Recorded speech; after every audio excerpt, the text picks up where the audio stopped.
Welcome back to the Hardware Unbox podcast. We are live here at Computex with a good friend of mine, Simon from TFTCentral, and we're going to be talking about monitors. It's not your first appearance in the podcast, is it? But no, we're back again. Yeah, back again. Really excited to be here and talk all about the monitor news, everything that's going on at Computex. Super busy week. It's been really good. And it's your first Computex, right? Like you haven't come to Taipei before, so how have you found the whole experience? I found it, it's been good. It's been different to CES. I think it's very hot. It's been very hot. It's been very busy, but I think there's been a lot of really good product launches.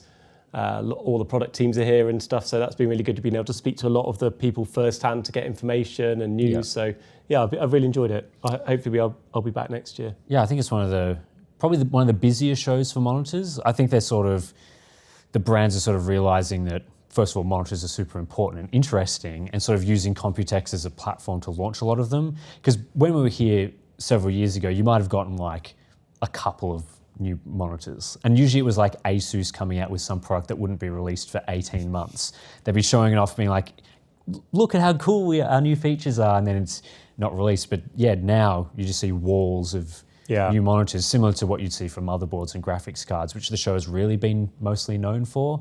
So yeah, lots of companies getting in on it, which is great. And I think we've seen some interesting new products from all the big Taiwanese vendors in MSI, Gigabyte, Asus. There was some stuff from Acer and ASRock as well, the main brands that we hear. Samsung were here, they had a presence with QD-OLED showing some stuff off as well. Although not Samsung Electronics, just Samsung Display. Samsung Display to clarify there. First of all, I guess what was the most interesting product that you saw at the show? I think I've got two. I think it's hard not to mention all the 500 Hz QD-OLED monitors. That seems to be the biggest launch this year. I think everyone's got their own version of this panel now. You've got MSI, Gigabyte, Asus. They all had one on display. Acer had one as well, actually. So you've got four big brands with 500 Hz QD-OLED. I think that's been the kind of headline launch for this year. Some of it was teased at CES, but I think only one of them had that on display at the event. I think Gigabyte had one. Did they? MSI had one as well. But they were very prototype. Yeah, they weren't ready. They didn't have pricing and stuff. Now we know most of them are going to be in that sort of $900 US range. A couple of variances there, because I think MSI has two variants. One with the sensor, one without. But from talking to most of the companies, around that $900 price for all of them, which again, there's not going to be too many feature differences because the panel is the same.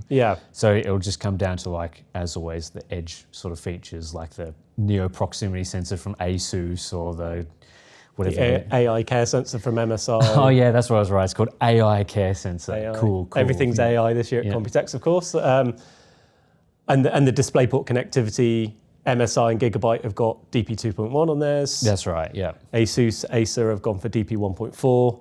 But like you say, the features are kind of varied a little bit between all four of them, and you've got the different brands and styling and everything. I think that's been big news. I think most of them are due to come out sort of July, August time, maybe a little bit later, September.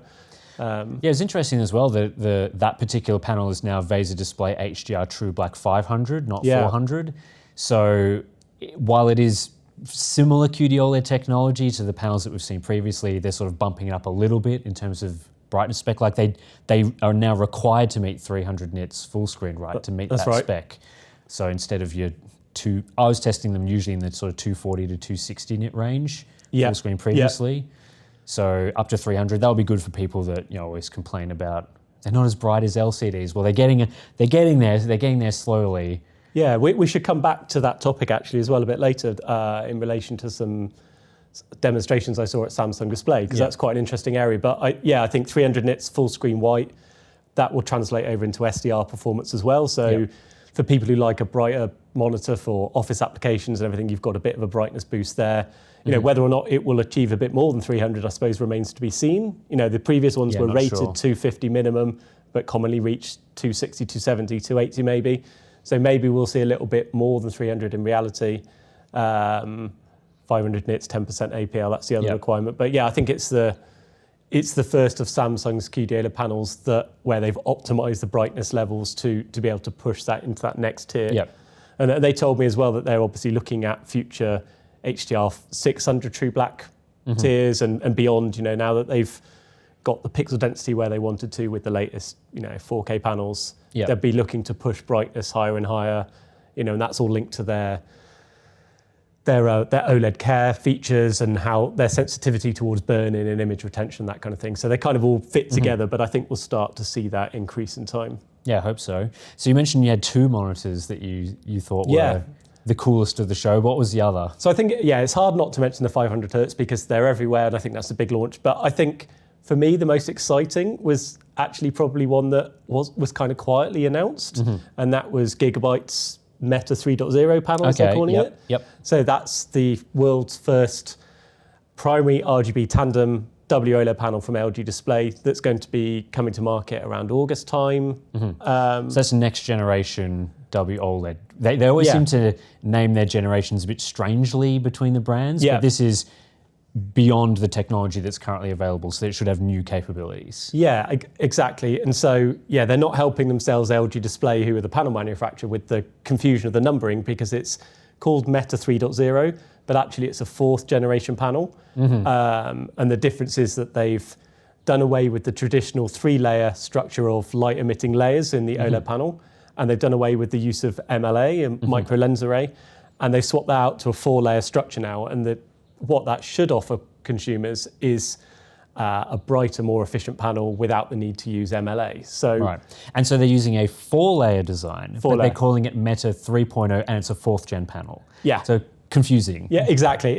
And it remains, some of the details are still being finalized, but don't get it confused with RGB sub-pixel layouts. Yeah, so it's called primary RGB, but they're talking about the RGB layers of the OLED panel here, not the sub-pixel layout. So still, I think, right, it's still the RGBB?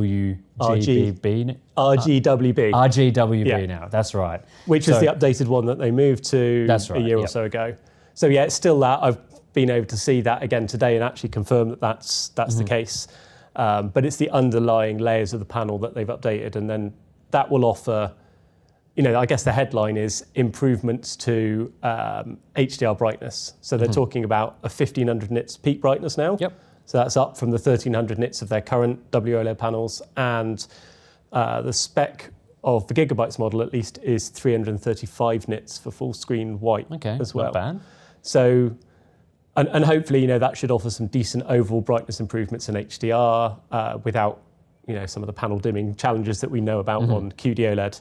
And I think also doing away with the MLA layer seems to have improved, some of the handling of the ambient light handling and the black levels of the panel. Yes. You get sometimes you get a little bit of a purplish tint that's on right. MLA. Yeah.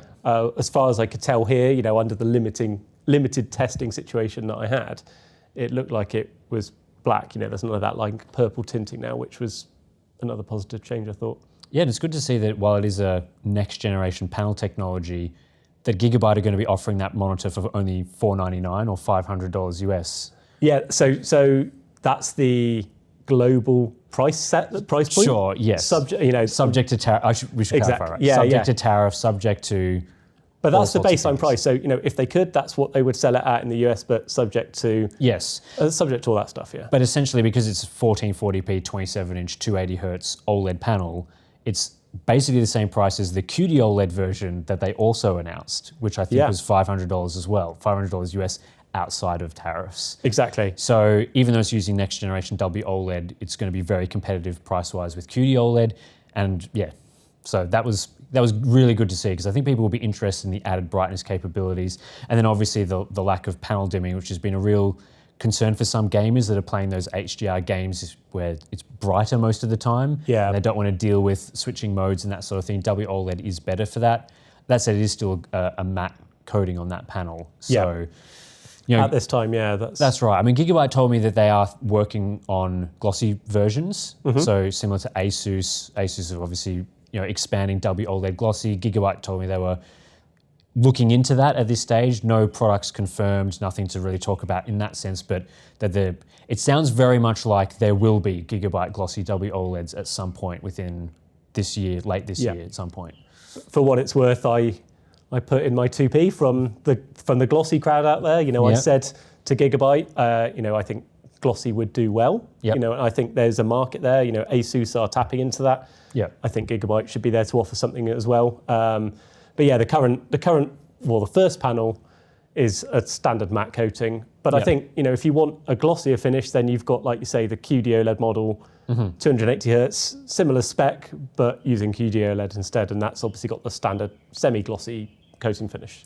Yeah, that's right. So yeah, I agree. Both of those products were probably some of my favorites as well. I want to throw in as well, though, Gigabyte's $300 4K monitor. Oh yeah? The IPS LCD, because that's very cheap. And the capabilities that they're offering, it's even a dual mode monitor, right? So I think it was 4K 160 hertz IPS LCD. It's the M27UP maybe, or something like that. And the white edition, the ICE edition. Sure, the white edition that's effectively the same but white. Yeah. Just bringing 4K to new price points, really. I mean, I think the position we've been in with those 4K LCDs has been around the $400 US range for a while now. That's sort of what Gigabyte's been hitting previously for at least 27-inch panels. But now they're just instantly lowering that by $100. Like, I thought maybe we'd be getting, like maybe $350 or $380 slowly creeping down. But $300 has been sort of your premium 1440p LCDs for a while now. And it sounds like this year, in fact, that monitor's coming in like a month or two. Yeah. You'll be able to get 4K at the same price with a similar refresh rate to what was available on 1440p displays of that price. Yeah. We should say that's an IPS LCD as well, not an OLED, but a killer price, of course, And I think I saw that dual mode monitor from Gigabyte, and then MSI have got another dual mode, similar kind of specs, 27-inch, 4K, 160 hertz standard, but theirs is a mini LED model. And that's cheap as well. And that's cheap, that's $499 US. Yes. So you've got a couple, if you're still looking for an LCD screen, which, there are obviously people out there who want to buy LCD, you've got a couple of really good options there.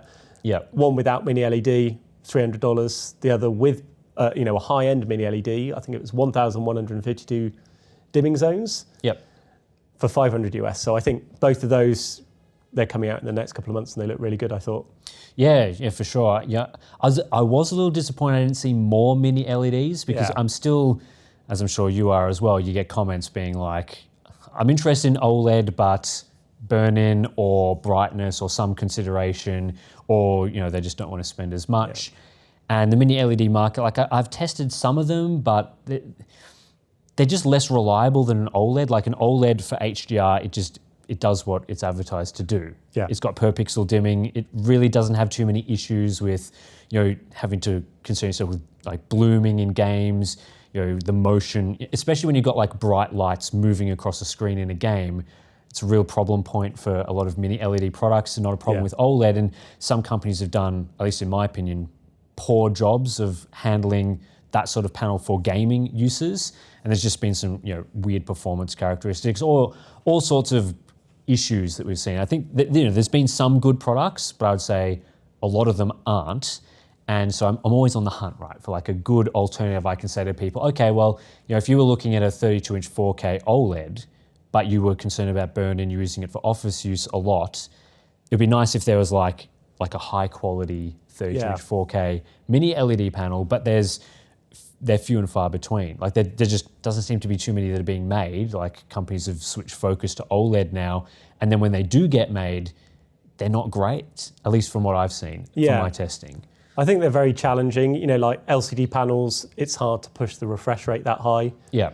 IPS struggles at anything more than, I don't know, maybe 240 hertz is probably your limit. And now you've got OLED panels that go up to 500 hertz and beyond in the near future. So it's hard to justify an LCD from a gaming point of view, but I agree, I would have liked to have seen more mini LED monitors here. Some of the manufacturers told me that they're not forgetting about them. They are still actively developing it. It's not like they've completely dropped it, but I think everybody's been so busy getting out the latest and greatest OLED. It's hard to develop both simultaneously, and OLED's just been the focus for the last couple of years, really. Well, I think, the panel manufacturers and the monitor vendors are expanding into all the different panel formats. So hopefully once that process is complete in terms of like they've got a 32-inch 4K, they've got your 27-inch 4K. Yeah. Once they've started making all those first generation versions and we get into more of an iterative phase for those products over time, there'll be more resources and capacity to think about newer format LCDs, because it is very challenging to get a dimming zone set up right. And we've seen from TVs, for example, where the dimming zone count isn't necessarily the thing that matters the most. It can be down to tuning as to how, like you can have a low zone count, but if it's really well tuned, that can outperform the higher zone LCDs. And so with monitors, it's even more crucial because gaming workloads are a little different to your sort of movies and TV. You need the LEDs to respond faster to motion and that sort of thing than you'd expect from like you're just watching TV shows. You've got a higher refresh rate. That's TVs right. are typically 120 hertz max in terms of input sources from modern consoles. I know you can get some TVs that are a little bit higher, but you're not getting anywhere near the kind of 240, 360 or above refresh rates like you do in the monitor space. And even like LG's new, I tested their 27G 850A right before I left, the new IPS black 4K 240 hertz, and that it's like the first 27-inch 4K 240 hertz we've seen, except the IPS black side works great. The motion side, not amazing. Right. So, and that's a dual mode monitor as well. So it does 1080p 480 hertz. And that's really that's pushing the limit of what that's too that much. sort of panel can do. So, something like that, and I commented in the review that I would have liked to seen that being a mini LED panel because it's just your edge lit dim sort of thing. It's quite expensive too. It's $800 US. That's the actual retail price, not tariff sort of consideration. Very expensive for that sort of, spec. And you just largely go with an OLED, I would think, at that sort of price. Yeah. Because you can get around $800 to $900 is where those 27-inch 4Ks are starting to hit. And so, if like the latest generation LG IPS black is sort of struggling in some areas while improving others, it's going to be a challenge for those mini LED products to really stand out and compete with OLEDs. That I think they're always going to have to be like a more budget-friendly option, like the MSI model, which isn't really competing with OLED prices, because to go from $500 US up to, you're looking at spending $300 more to get 4K OLED at that sort of, a comparative monitor. Yeah.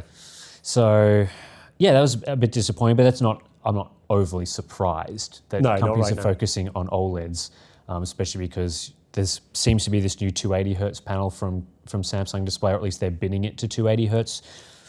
Not sure exactly why they've gone with that refresh rate, but there's multiple models. So it seems like a thing that's now available for manufacturers. I feel like it's a refresh of, so they've had the 360 hertz 27-inch panel. That was what they came to market with. Then they offered a 240 hertz version. I feel like it's a mid-tier to compete with LG's equivalent WOLED, which is 240 hertz, although now their new panel is 280 hertz anyway. It's just this, they're always trying to just slightly outdo one another, growing by 40 hertz here or there. It's a numbers game, right? And what's the case with brightness too? Like we see each of the panel vendors go, oh, okay, well, we're doing 1,000. Oh, now we'll do 1,200. Now we'll do 1,300. Now, So they keep trying to battle each other, which is great for competition. That's what we want to see. At least we've got the two vendors fighting it out in terms of panels. I think I'm quite pleased it's not just they're all focused on the same panel size as well. So you've got got LG looking at 34-inch, 39-inch, 45-inch ultra-wides doing that. You've got Samsung a bit more focused on things like 49-inch ultra-wide. That's their bag. So they don't always overlap, but there's a lot of competition in that 27-inch, 32-inch space. Which is your mainstream kind of products anyway. And there's even more competition now, at least in the 32-inch 4K space, because Asus is coming out with their new, True Black Glossy or True Black? Everything's True Black now. Yep. So I saw that panel. You got probably a better look at the Asus HQ. I was only able to see it on the show floor. Oh yeah, it was better at the media day at HQ because they had the True Black monitor set up side by side with a matte WOLED and a semi-glossy QD-OLED. So you could compare all Asus, all 32-inch. All running, triple screen. So you could easily compare things like the finish, the grain level, the ambient light handling and everything. Yeah. What did you think of them? I think it's great because first of all, I like options for people. So there's now QD-OLED glossy, semi-glossy, Yep. matte WOLED, and now a glossy version, which is something a lot of people have requested. And so being able to choose yourself, you can just pick and choose whichever one. The features are very similar across most of those displays. It just gives people options. So firstly, I think that's great. It prevents people from saying, well, if I want a dual mode, I have to get matte. Now you can get dual mode and glossy. As far as the coding, it actually looks really good. I think it sort of seems to be matching their TVs. I haven't done obviously a side-by-side with an LG WOLED TV to see how similar it is, but it feels more of that TV feel. Like when we tested the 1440p WOLED glossy that ASUS made, it wasn't the same coding and finish as the TVs. No. It was a little more reflective, slight grain, slight fuzziness to the image. Very slight, not as much as you'd see from the matte coding. Yeah. But it wasn't quite as good as you'd see from the TV. Although good is, there's pros and cons for that, the way the TV approached it. So yeah, the ASUS coding, I think that would be quite a successful product for people that want that specific panel and the advantages it brings, but don't want to deal with matte. Yeah, I agree. It's nice to have choice. I think that from a grain point of view, I think the older model, the 27-inch, was described as a 3% haze. This is now called a 0 haze. Yeah. So if you actually stud it up close, I'm sure you hopefully saw this, there's no grain level at all now. Yes, that's right. It's perfectly clear. So that was probably the main gripe with last year's glossy attempt. Mm-hmm. So that was really good. I felt like it was still quite reflective. It's a bit hard to know in, the bright lights and a busy Computex show floor and even in the HQ. So I really want to get it side by side, back on our test bench, side by side with other monitors to see. But it didn't feel like it had much in the way of anti-glare, anti-reflection handling. That's right. Like I think what we've seen typically with, if you compare like a QD-OLED monitor to an LG TV, WOLED TV glossy, the QD-OLED does handle reflections noticeably better, like direct mirror reflections. Obviously, QD-OLED has the issues with the ambient light stuff, looking a bit purple, grey-ish in brighter environments, which you don't get with the WOLED. No. But then if you had there's like a window on the opposite side of your monitor and it was shining directly on the monitor, I think the QD-OLED would probably handle that noticeably better. Yeah, I agree. And so we were putting like lights directly on the WOLED when it was turned off, just to see like how reflective it is, and it's quite reflective, but also you get obviously the advantages of the black levels being quite impressive outside of the reflective areas. Yeah, I think it definitely handles the black depth, it retains its black depth and handles that ambient light a lot better than the QD-OLED. You could definitely see that in the side-by-side. That was for sure. Super obvious. And then obviously the matte panel, there's no glare, there's no real reflections, but you're diffusing the light across the panel, so the black becomes more grey, not to the same extent as the QD-OLED. So I think for people who like the glossier TVs, the glossier OLED, it'll be really popular. So ASUS, they've got two models so far. They've got they're both 32-inch, they're both the same, they're both WOLED panels. One of them is 4K 165 hertz. Yeah.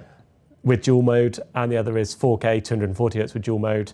I think they're coming out at the same time, but there'll be a choice there. One of them obviously be slightly cheaper than the other, but I think it's really nice to see more choice for glossy. There'll be some people who've been, that's been the most exciting news for them this year, I think. Yeah, and hopefully that continues to expand to all the other types of WOLED panels that are made. Like obviously we've both recently tested the 45-inch panel. Yeah.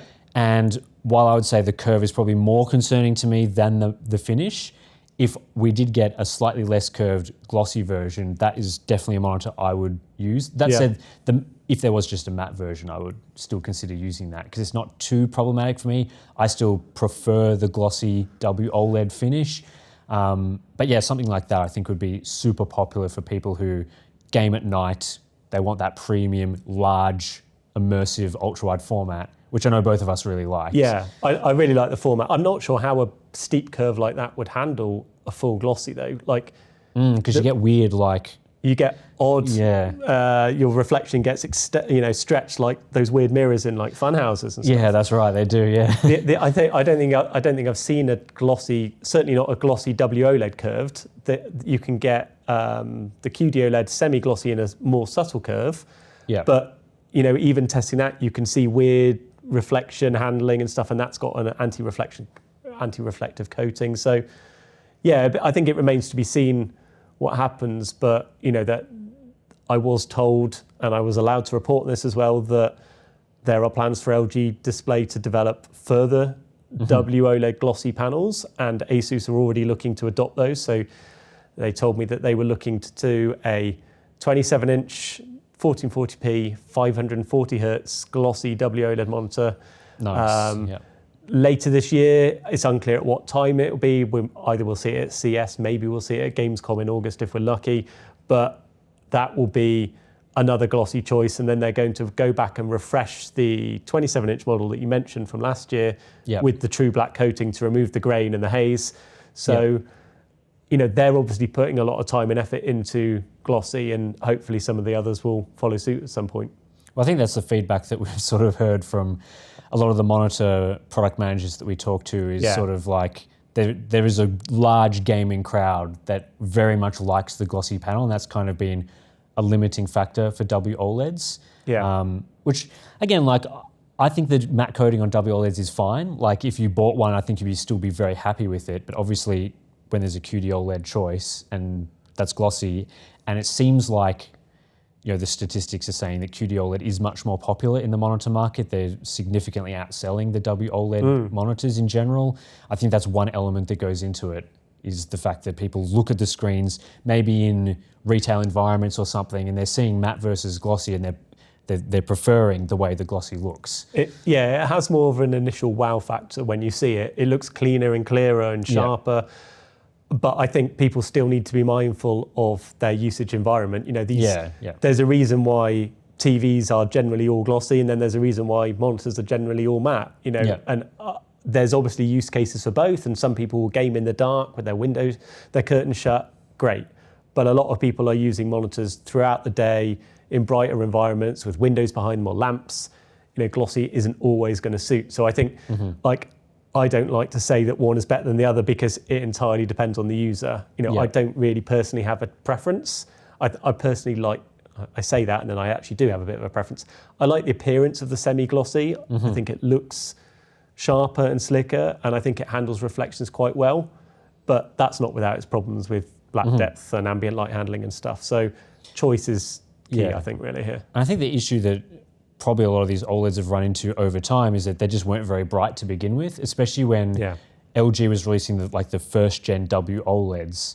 They really did not have very good full screen white brightness for the SDR modes. They were below 200 nits a lot of the time. And if you're in a bright room below 200 nits and you're using a glossy panel, you can expect some very noticeable reflections, like people that bought the 42-inch LG TVs to use as monitors. Not very bright, lots of reflection issues. But now that they're hitting 250, 300, you were saying up to 335 nits for the new fourth generation panels, they can experiment a bit more with these glossy finishes, and people can, to some degree, just increase brightness to combat reflections depending on your environment, and of course depending on how, you don't want to scorch your eyes, so you want to use it as a comfortable level. But obviously there's lots of laptops, for example, that use OLEDs that get much brighter than we see from desktop monitors, and that tends to just be the way. If you're in a bright environment, you just crank the brightness up to sort of combat that, which just wasn't possible in the first generation waves. No, and funny you should mention that. I saw at Samsung Display's booth, they had a HDR 1000 True Black certified laptop, the first HDR 1000 tier. So, they're pushing brightness in laptops, but then of course people are using laptops outside and in all kinds of cafes and all kinds of weird environments. So again, there's more of a requirement there. There'll always be this lag between TV brightness and monitor brightness, and then you've got phones and tablets and laptops. Everything's a little bit different, but I think brightness is certainly a focus, and it's certainly being improved where it's possible. I should mention as well the glossy 27-inch 540 hertz panel that I mentioned that ASUS were looking to develop. That will be one of these fourth gen WOLED panels as well, primary RGB tandem. So that should offer high levels of brightness. That could be a killer monitor when it's released. I can imagine serious gamers really looking at that. I know also that a lot of gamers are looking or have been asking for smaller form factor OLED. And maybe we should talk about some of the 24-inch kind of esports models that we've seen this week. But I've been told that neither LG Display or Samsung currently have any plans to produce panels of that small size, 24-inch 1080p. Okay. I'm not surprised. I'm not surprised, but they do hear the feedback from the market. They do hear the feedback from, people like ourselves who are saying to the manufacturers, maybe this is a niche you should be looking at, because they're all looking at those kind of esport tier monitors. But if you could have an OLED that was 24-inch 1080p, and you could push it to 1,000 hertz easy. Yeah. And imagine that as an esports monitor instead of having to go with like the fastest TN that you can still kind of push out. Yeah. Add black frame insertion. People are probably getting really excited even just hearing about this kind of stuff. But that's the kind of dream spec for an esports audience who still want that smaller, lower resolution panel. I mean, yeah, the feedback we always hear from why they're 24-inch monitors. We get that question, right? Yeah. As well. The feedback is always from esports gamers, competitive gamers, that they want the 24-inch size specifically. It's not just because they don't have enough space in their office or whatever to put their monitor. It's all to do with the field of view side of things. They want to make sure as much of the game that they're seeing is within their optimal field of view at a normal desk viewing distance, which is why we see a lot of the dual mode monitors, even though they're 32-inch or 27-inch panels. Well, I think the 27-inch, there's no dual mode yet, but the 32-inch panels, they'll have like a dual mode 24-inch version, so that it just blackens the edges but keeps the game within that 24-inch size for esports use, because they do 480 hertz. So, which is a halfway house, like it's kind of, I guess it's the best of both worlds in a way, but I think that audience is still looking for they just want a 24-inch size screen half the time. That's right. I think even if it was 1440p, which isn't as popular for esports, I don't know how high they could push refresh rates, but a 24-inch compact size is going to be quite appealing, especially because it seems like the premium monitor market is moving more and more towards OLEDs, and we've seen that some of the most impressive motion clarity is with high refresh rate OLED. Oh, yeah. And so it makes sense to target more of an esports crowd, because single player games, they don't really need in a lot of circumstances 500 hertz that a lot of the monitors are using now. Of course, there's frame gen and all sorts of stuff these days, but esports gamers, that's really like competitive games, multiplayer, that's where those high refresh rates matter. And so if a lot of those people are buying, BenQ 24-inch TNs, then it makes sense you probably want an OLED to compete with that, and then still be able to charge $1,000 like the TN manufacturers already do for some of those super high refresh rate models. Yeah, and you can see that there's clearly still a market for it, because you've got both the MSI and Asus have announced 24-inch esports monitors this week. Asus's is $800 US. Yeah. MSI's I think is currently $1,000 US. Maybe that will change given that competition. Asus was only announced this week at their media day, but they're 24-inch 1080p TN film panels, 600 hertz on MSI, 610. Makes all the difference, of course. World's fastest now. World's fastest until... There was a 750 hertz monitor at CES. At CES, of course. But there's no sign of that since, really. Yeah, of course, yeah. But 610 hertz, just waiting for BenQ to do their 611 hertz. I'm sure that'll be coming. But, they're investing development in these areas for esports players. They've got ELMB2, so motion blur reduction for those who really want the crispest and sharpest image. Did you have a chance to see that? Yeah, it looks really good. I thought that looked really good. They've got a new backlighting system that handles the way the strobing works in multiple layers and multiple sections, so that you've got minimal strobe crosstalk. I thought that looked really good, but an OLED would just open up the door to push refresh rates even higher, because you're getting to that point now where TN film isn't going to get any faster, because the response times of a liquid crystal display are just not going to get any better, right?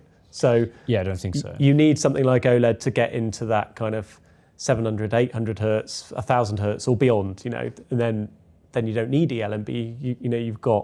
You've just got enough hertz. As long as you've got the frame rate to match, I suppose. But there's still a place for BFI and blur reduction modes for those who just want motion clarity, but at lower frame rates as well.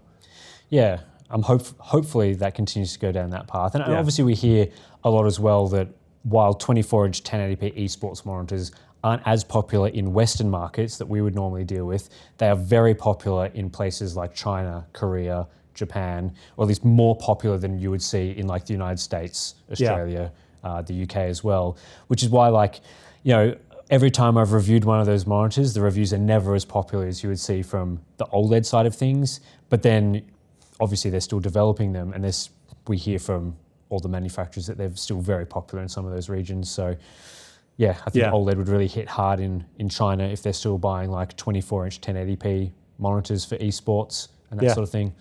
I agree. Yeah.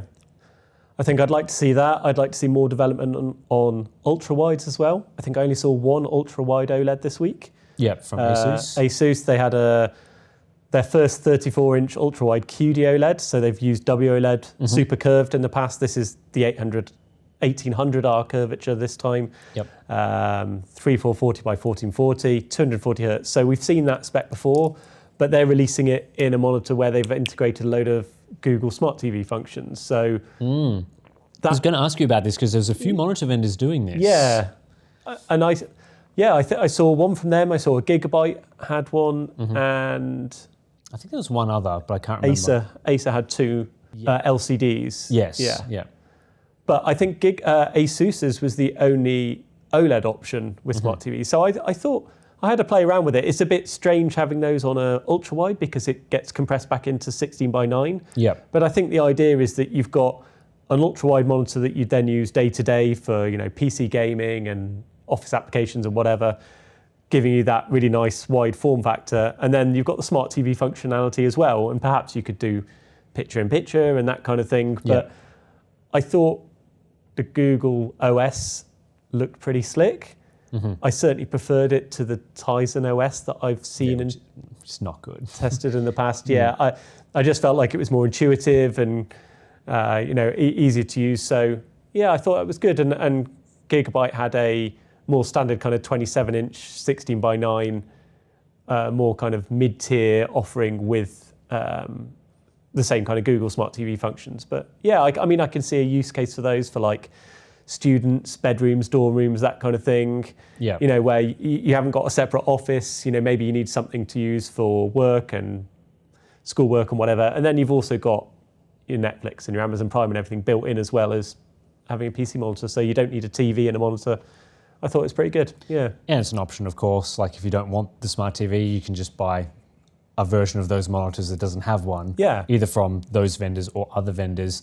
I think it definitely makes more sense on OLEDs just because, or at least any HDR capable display, because of the HDR angle. If you're trying to play a lot of streaming services on a Windows PC, just to your non-smart monitor, there are compatibility issues. Sometimes they just don't let you use things like Dolby Vision at all on the Windows application, or maybe they don't even. I don't think this is as much of an issue, but it was early. Like you just couldn't use HDR at all. Like the licensing agreements or whatever would ban HDR on the Windows app, but on the Smart TV app, you could get the full functionality. Right. So if you hooked up your monitor to like an Apple TV or one of those devices, you could then just use all the HDR streaming stuff on your monitor. So I think that makes a lot of sense as we see more Dolby Vision displays, and that Asus one was a Dolby Vision monitor.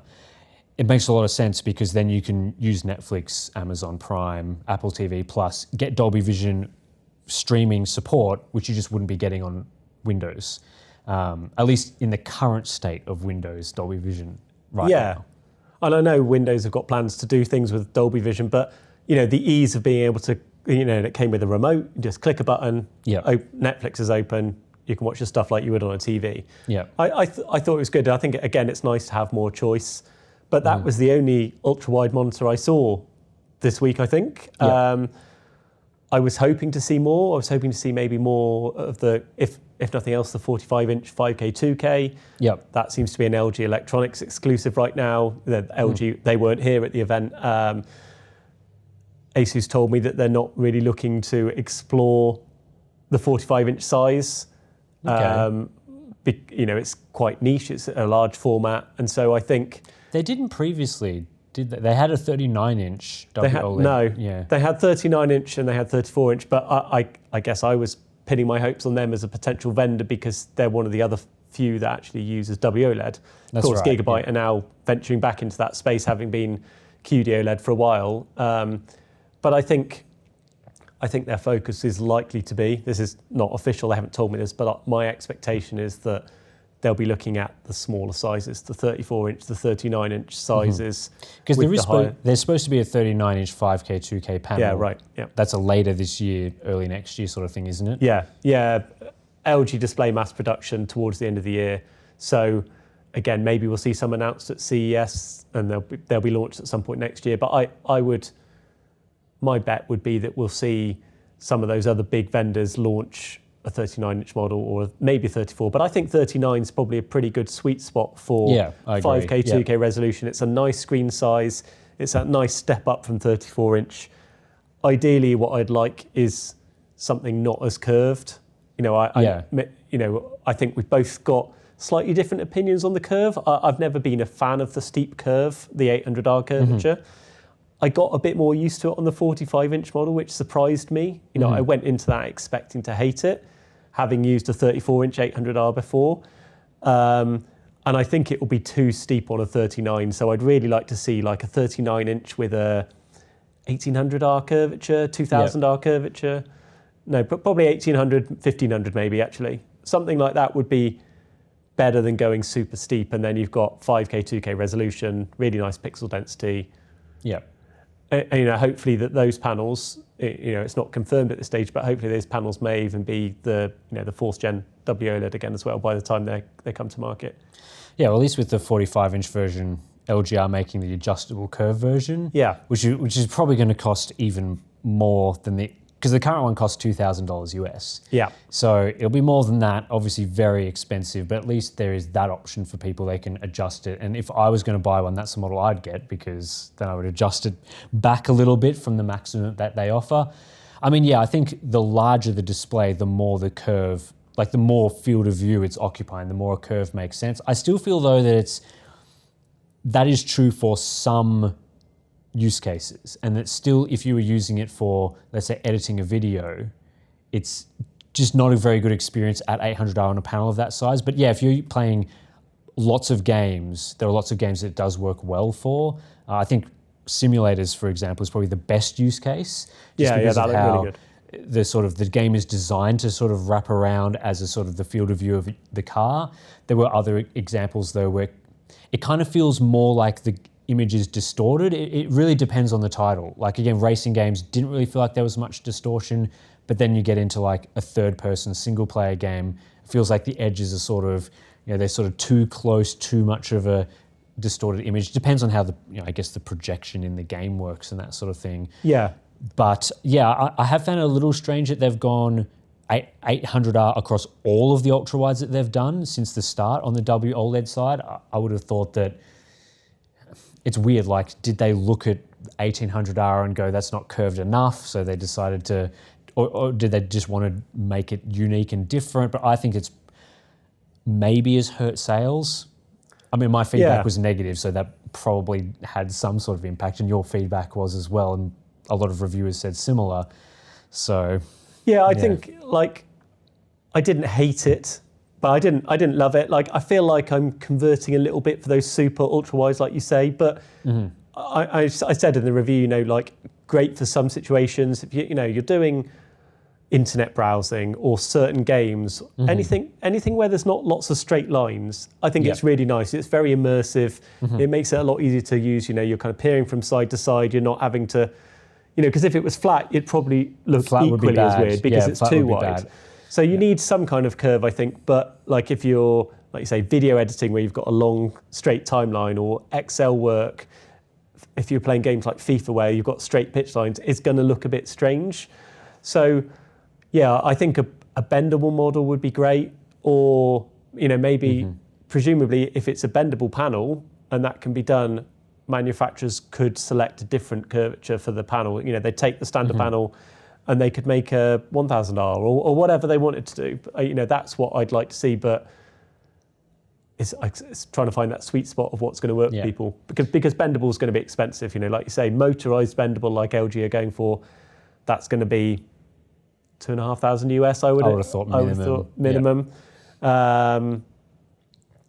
But Corsair did a 45-inch manually bendable, presumably a little bit cheaper to produce. But then if you start making bendable screens, then there's an inherent problem with longevity and warranty issues, and I always felt like the Corsair one, I was going to break it every time I moved it. It did feel like that. It feels strange. And I imagine the one that they were showing at CES is probably broken already with the number of button presses to flex it back and forth. Probably. During that week, I mean, I must have pressed it about 50 times myself, and so. I'd like to see, because I think there's not, like the 800R makes sense from they give reasons why they've done it. It's like the optimal curve if you sit 80 centimeters away. It's supposed to be the optimal radius for your eyes or whatever, so that each part of the display is the same distance to your eyes, at that viewing distance. That definitely makes sense to me. The issue is more how the games are projected onto the panel. So I don't know, I don't expect game developers would do this because it would be for very niche use cases, but if you could almost project back the image to sort of undistort it in the game engine so that it appears more flat. Yeah. You know how sometimes you see a curved screen and that it can mimic certain shapes and stuff, give it more of a 3D effect. I feel like if games were doing that on a curved panel of that curvature, or at least there was maybe a slider where you could adjust the distortion in the game, that could really make those panels a lot more usable, because then if there is a single player title where you're finding the lines to be a problem, you could almost distort the game itself the reverse way, so then the lines appear straighter on the panel. To suit your viewing position, and that would give you the flexibility to move a bit further back and change it again. You can tweak it to your liking. Yeah, almost like a field of view, but instead of field of view, it's kind of just flexing, because you can do those sorts of effects in Premiere and Photoshop to adjust the image. So it would theoretically be possible, and I think it would, because you'd be almost getting more detail on the very edges of the screen because of changing how it's projected. But again, that's something a monitor vendor can't do. They can't just be like, here's the mode that undistorts your games. It's on the game developers to implement that. Yeah. And with the popularity of curved monitors, especially that curvature, they're not a common format. Most people are just buying flat 27-inch or 32-inch panels. No, but they might become more popular. In time, screens are becoming larger and larger. Maybe you'll see more. You're seeing more of those ultrawides. Maybe it could be developed on the graphics card side of things. Maybe we should get Steve to have a quick word with NVIDIA. I know he's on good terms with them right now. So, yeah, I think that'd be great. While we're talking about ultrawides, I mean, have you seen anything else ultrawide based? I've seen another thing that's probably worth chatting about. On the ultrawide side at Computex, the focus seems to have largely been the formats that we've been talking about, and a lot of vendors are doing basically just duplicates of the format. So while we might have seen 20 monitors here at the show, MSI and Gigabyte both have the new 280 Hz QD-OLEDs. They've all got 500 Hz panels. There's a few smart monitors coming out. So there's only a few sort of really unique ones, and I think we've talked about most of those. But you also headed to Samsung QD-OLED's booth, which they didn't let me into, but you managed to get in and have a look at their more future-looking technology. So maybe to round out the podcast, it'd be good to talk about sort of upcoming stuff in that sense. Yeah, definitely. So Samsung Display were here rather than Samsung Electronics. I did traipse around looking for Samsung Electronics because they were listed on the Computex website, but what it was actually was Samsung Display. So they had a really good demo area and booth that, primarily for their customers, the manufacturers coming to see the latest and greatest, and you could go around and see all of their latest technologies. So they had things like a glasses-free 3D QD-OLED monitor panel. Okay. Yeah. They had the first True Black HDR 1000 laptop panel. They had, bendable mobile and tablet forms. They had all kinds of things. But on the monitor space, there were two particularly interesting things I saw. So I saw the 27-inch 5K panel that was first unveiled at CES, which is a future development. There's no clear timelines for that at the moment. I think at CES there was some mention that it might be towards the end of this year.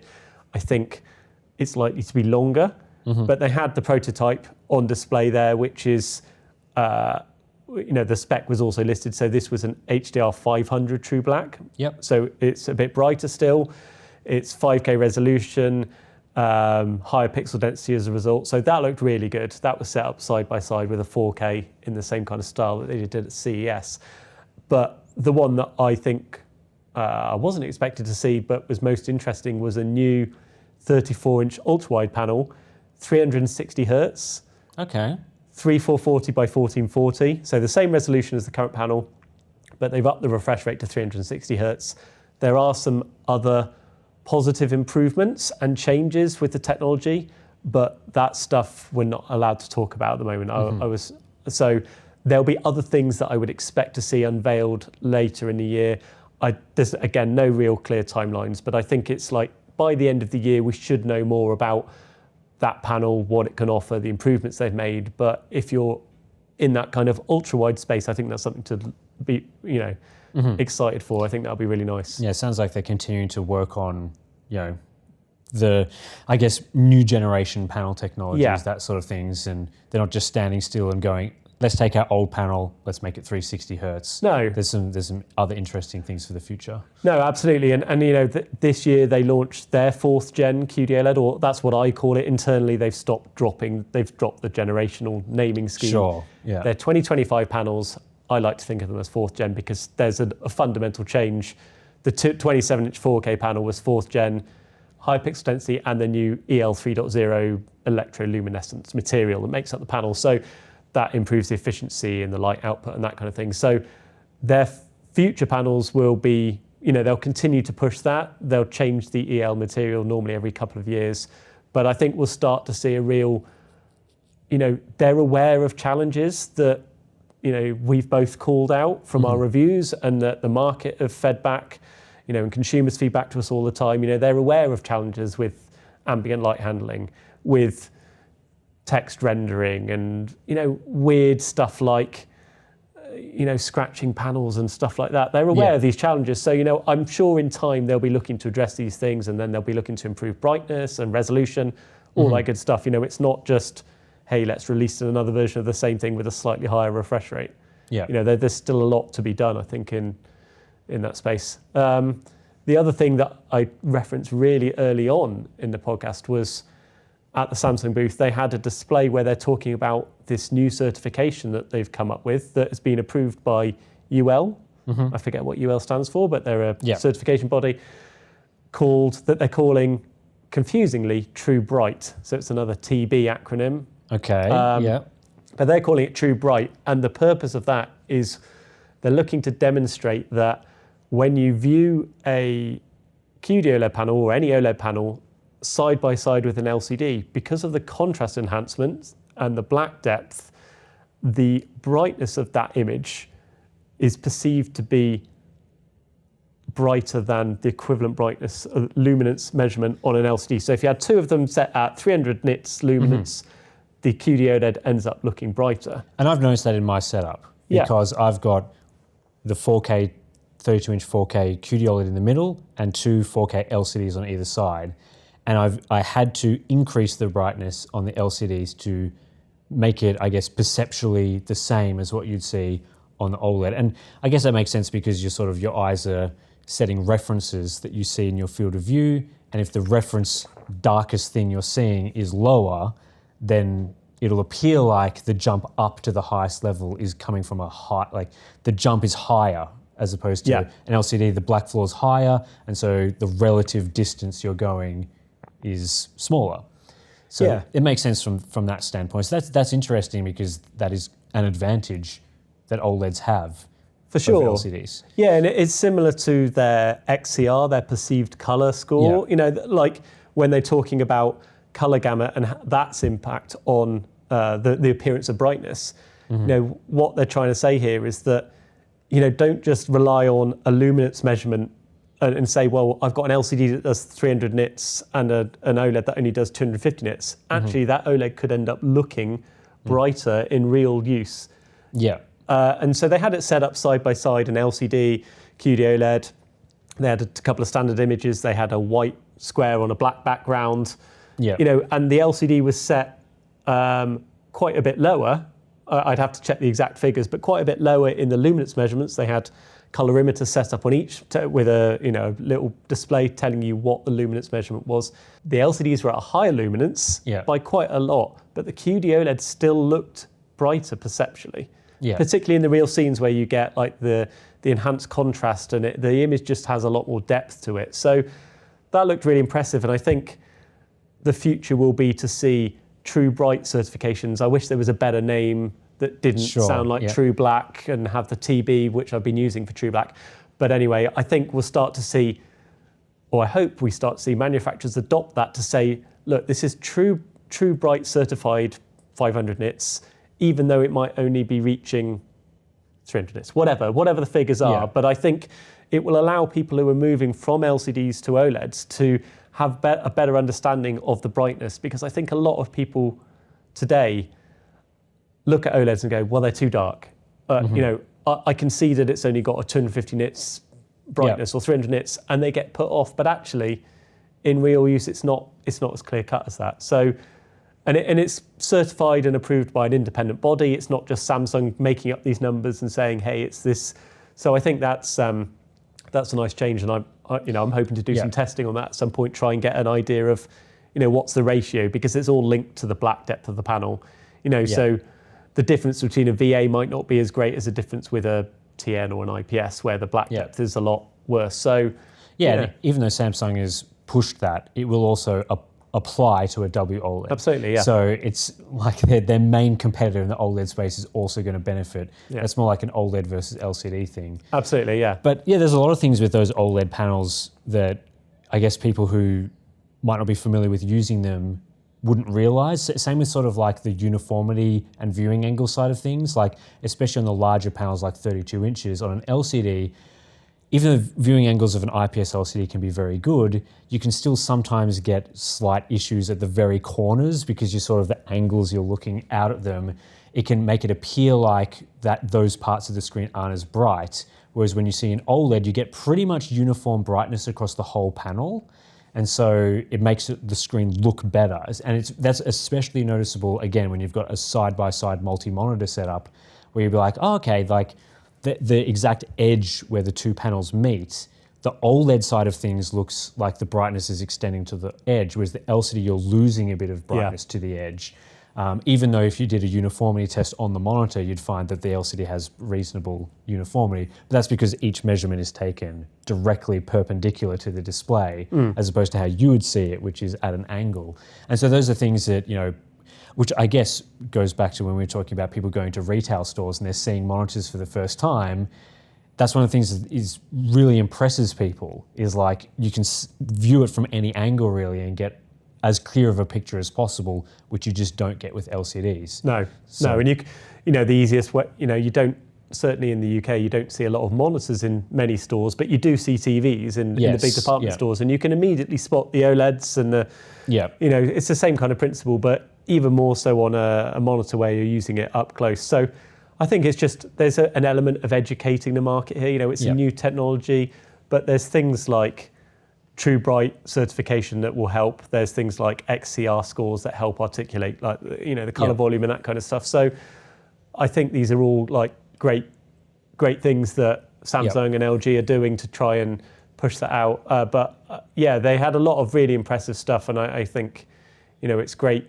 I'd love to see the same from LG Display, who of course weren't here, but I think a lot of exciting things to come from both of them. So to round out this discussion, I thought we'd talk a little bit more about some of the interesting panels coming up in terms of panel roadmaps, because that's more your area than mine. I just review products largely, but you've got all sorts of other content that you do at TFTCentral. So the one I'm interested in is the 4K 27-inch WOLED panels. Yeah. 27-inch QD-OLEDs obviously come out well before it, being available at the start of this year. So when is LG going to be standing up to the plate and delivering something?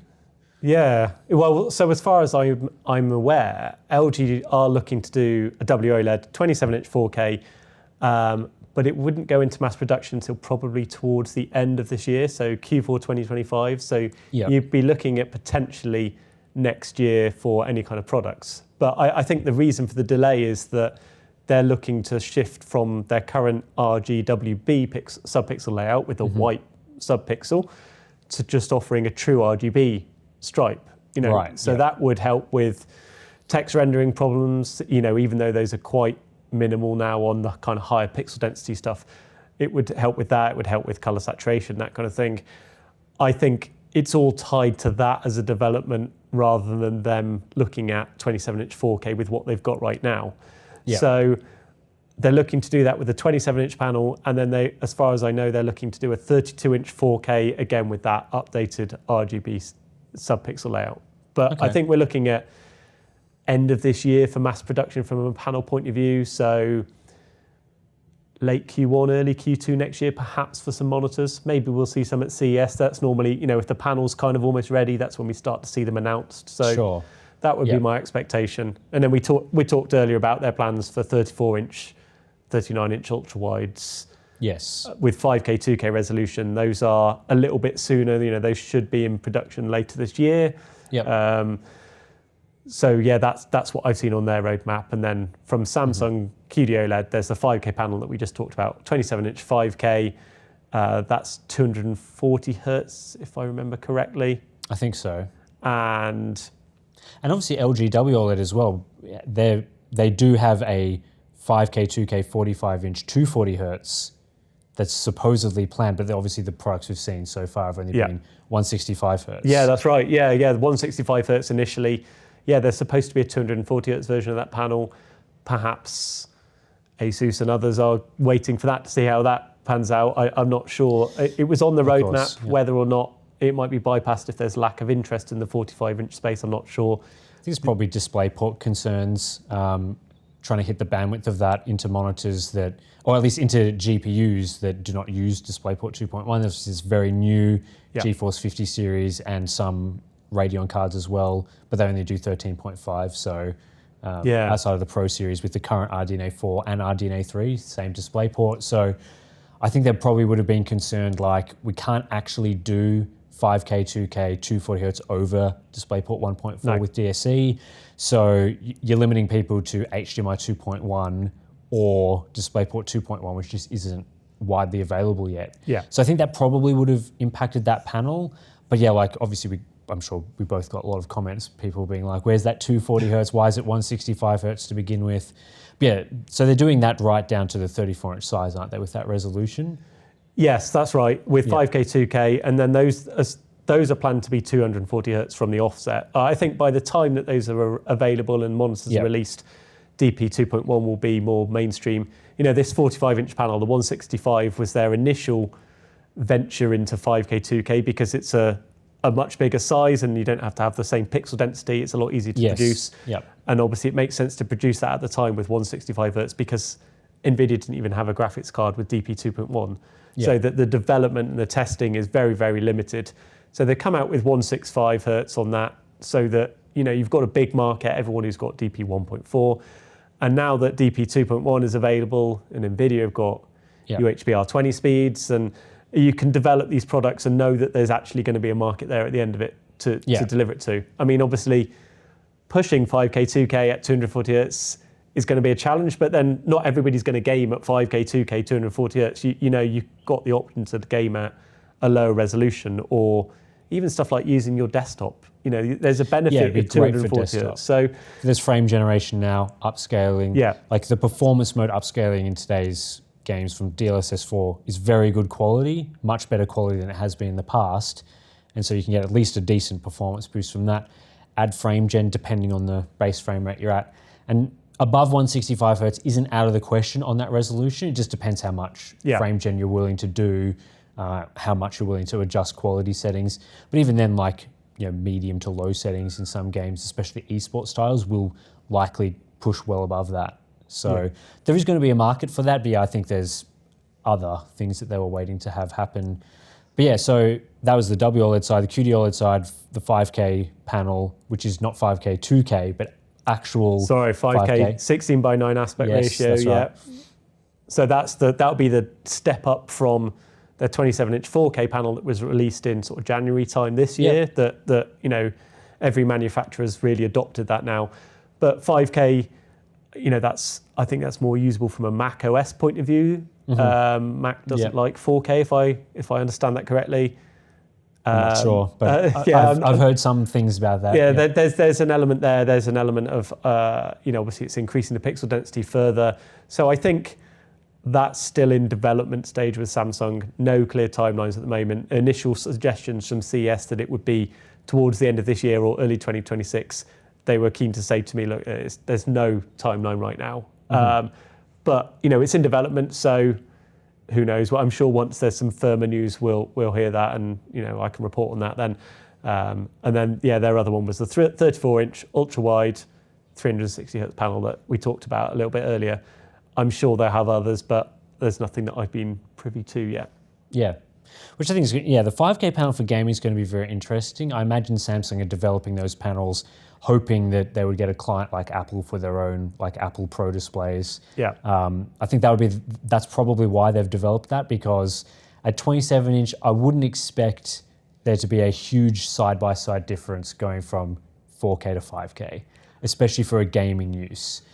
So, not in gaming. I think, certainly the demonstration up close, you could see the extra layer of detail, and you could certainly see the brightness improvements because it's the newer generation panel and stuff. So there was an element of that. But you're right. I mean, 4K on a 27-inch panel is pretty dense in terms of pixel density already. It already looks really good. Text rendering is pretty much perfect now. They've done away with some of that challenge on those higher pixel density panels. Obviously it still remains an issue on the lower pixel density, the 1440p 27 inches and the equivalents where you've got the 34-inch ultra-wides, the 49-inch ultra-wides. They're all 110 ppi density. There's still some work to be done from both LG Display and Samsung Display, I think, on improvements there. But they hear that feedback, they know it. Watch this space, I suppose. Yeah, awesome. Well, it's been great to have you on to have a chat, because I love talking about monitors. The podcast is largely about the gaming CPU and GPU side of things. It's great to have a break and just chat about monitors for a bit. So, and this is in person as well. The last time we did this was more of a virtual chat, but you've come to Computex. Where I was at Computex, and it's good to have a chat. So go check out Simon's channel at TFTCentral, and obviously the website as well, tftcentral.co.uk, for all of the display testing. You've been doing a lot longer than I have, so you've got reviews going back many years. Too long, yeah. But let's do this again in January at CES, maybe. Yeah, I'm pretty sure we'll be back at CES in January, so there'll be a lot more monitors then. I would imagine CES is becoming sort of like Computex, another big launching platform for monitors. All the brands that are here are also generally there, so they'll have new stuff to talk about. So, well, it's not very often that we can meet somewhere sort of halfway between the UK and Oz. Yeah, so it's pretty far away, the two places, but it's nice to chat. So yeah, absolutely. Thank you for having me on. No worries. Well, thanks everyone for listening to this podcast about displays and all that sort of thing. Check out Monitors Unboxed as well, because this is on the podcast channel. So head over to Monitors Unboxed for more reviews and that sort of thing. If you're a fan of the podcast, obviously we've got the Hardware Unboxed, just general Patreon. We've got our supporter feed, ad-free versions, and a couple of bonus stuff up there. So check that out if you're interested. But we've got a couple more interviews and chats with people coming up at Computex as well that we've filmed. So check that out in the next couple of weeks as well. So thanks for watching, and we'll catch you in the next one.